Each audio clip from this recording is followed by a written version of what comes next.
Hoş bilen törem yemek bu yıkana.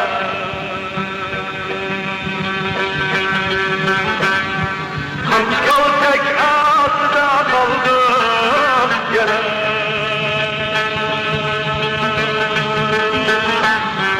Hoş bilen törem yemek bu yıkana.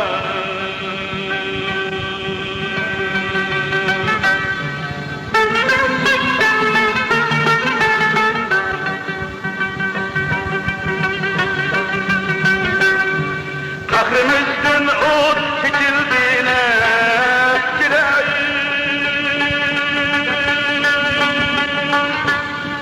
hep kızıl yangın tutuldu tam sarayı.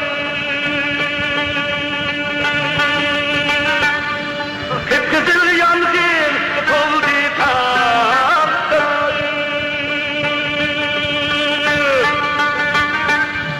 Köymedi yangın sırtmak ne üçün biz bana muhtemel.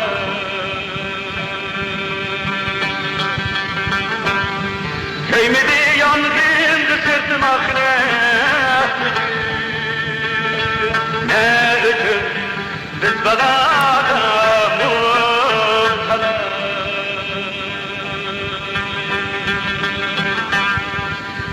Bilsek bu tek güzlü çalar.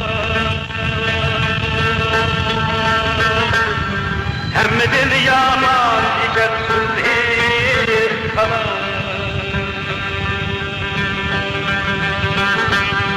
Badarika o tek güzlü çalar.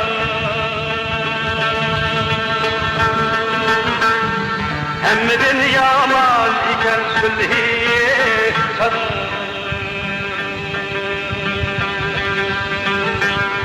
Hemmedin